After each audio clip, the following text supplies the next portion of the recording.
नमस्कार। आज हम भारत की प्राचीनतम कला भू अलंकरण यानी कि रंगावली यानी कि रंगोली के बारे में यहाँ चर्चा करेंगे। मुख्यतः हम 3 बिंदुओं पर चर्चा करेंगे। एक तो रंगोली का इतिहास, रंगोली का महत्व और रंगोली के प्रकार। इन 3 विषयों पर हम यहाँ चर्चा करेंगे।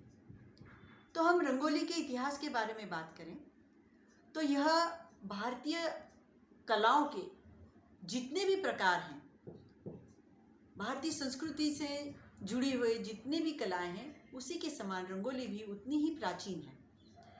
प्रागैतिहासिक काल के हम मोहनजोदड़ो और हड़प्पा के जो उत्खनन से जो हमें नमूने प्राप्त हुए और गुफा मानव के शैल चित्रों के जो हमें प्रमाण प्राप्त हुए हैं, वह रंगोली के प्राचीनतम प्रमाणों में से हैं।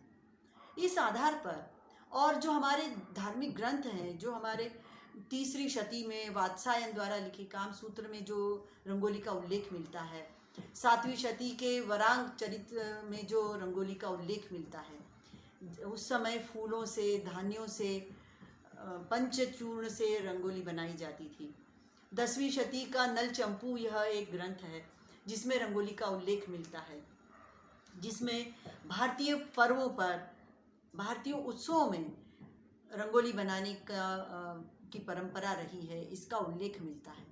इन सब आधारों के से अगर हम देखें तो इसकी बनाने के पीछे 2000 से भी अधिक के प्राचीन यह कला है।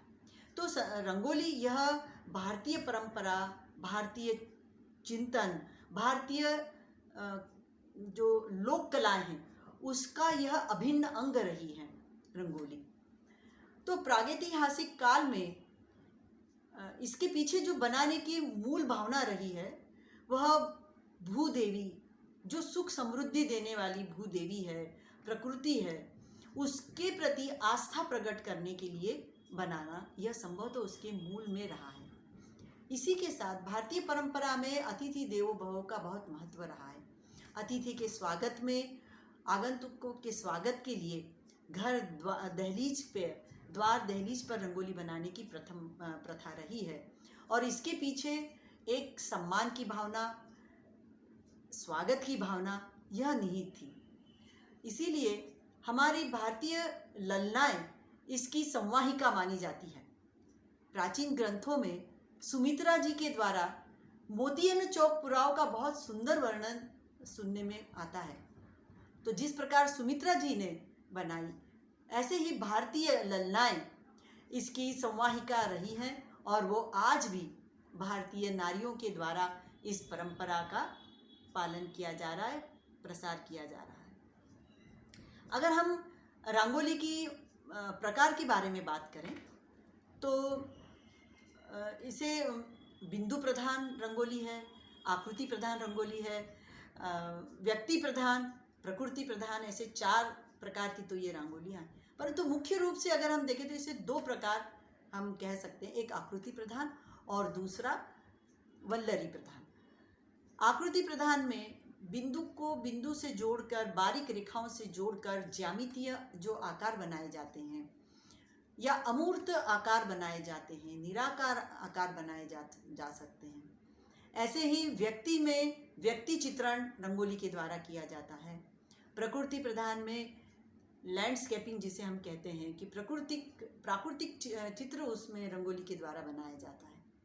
और वल्लरी प्रधान रंगोली में फूल, पत्ती, नदी, पहाड़, पशु पक्षी, इनका चित्रण होता है। और यह अधिकतर हम पूर्वी प्रांतों में यह रंगोली देखने को मिलती है, जैसे बंगाल की अल्पना है, बिहार की मधुबनी है। इसमें यह वल्लरी प्रधान रंगोली का ज़्यादा देखने को मिलती है। जैसे जैसे प्रांत बदलते गए, उसमें सामग्री में जितनी विभिन्नता आती गई, वैसे वैसे इसका बनाने के आकार प्रकार में बदलाव होता गया। इसके नाम में भी बदलाव हुआ। उत्तर प्रदेश में जहाँ इसे रंगोली कहेंगे, मध्य प्रदेश में इसे चौक पूर्णा कहते हैं। महाराष्ट्र में रंगोली कहेंगे, महाराष्ट्र और कर्नाटक में। आंध्र प्रदेश में मुग्गू, तमिलनाडु में इसे कोलम कहा जाता है। ऐसे जैसे जैसे प्रांत बदलते गए वैसे वैसे इसका नामकरण बदला, सामग्री बदली तो इसके आकार में परिवर्तन हुआ, परंतु मूल रूप से इसकी भावना में कहीं भी बदलाव नहीं है। इसकी भावना वही है, सर्वे संतु सुखिनः सर्वे संतु निरामया। यानी सिर्फ मैं ही नहीं, मेरे आस पड़ोस, मेरा समाज, मेरा राष्ट्र भी सुखी हो, और यह विश्व जो मेरा घर है इसकी भावना इसमें प्रधान रही है, मूल रूप में रही है कि सिर्फ मैं ही नहीं, पूरा विश्व का कल्याण हो। तो वस्तुतः देखा जाए तो रंगोली यह एक प्रार्थना है जो लोक कल्याण के लिए की गई है।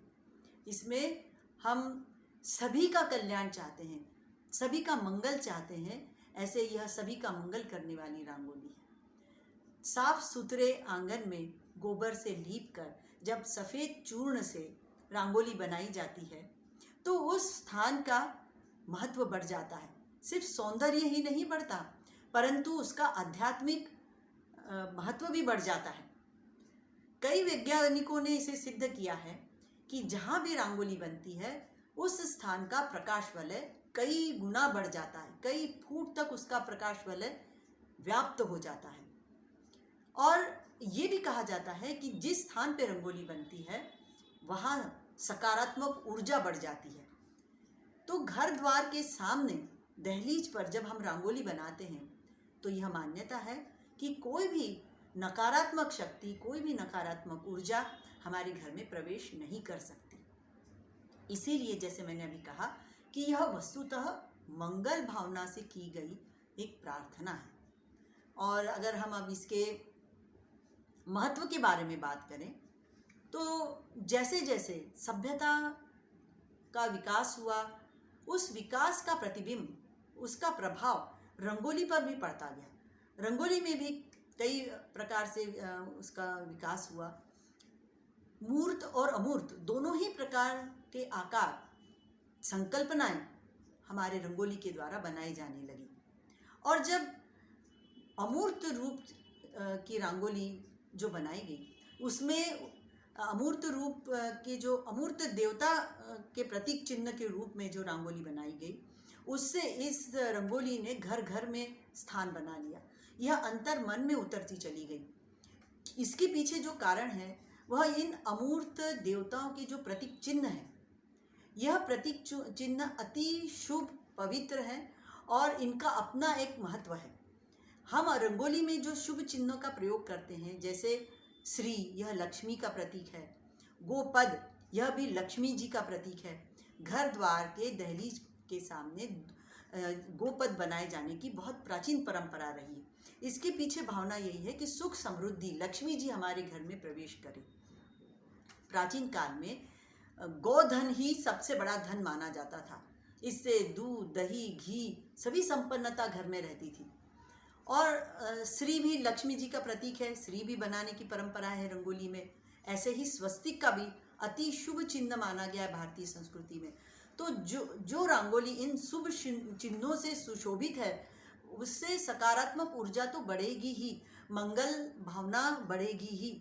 ऐसी इसके पीछे की यह महत्व है रंगोली बनाने के पीछे, क्योंकि इसके शुभ चिन्हों के द्वारा वह शुभता, पवित्रता, शुचिता का निर्माण होता है जो सबका कल्याण करते हैं। नमस्कार।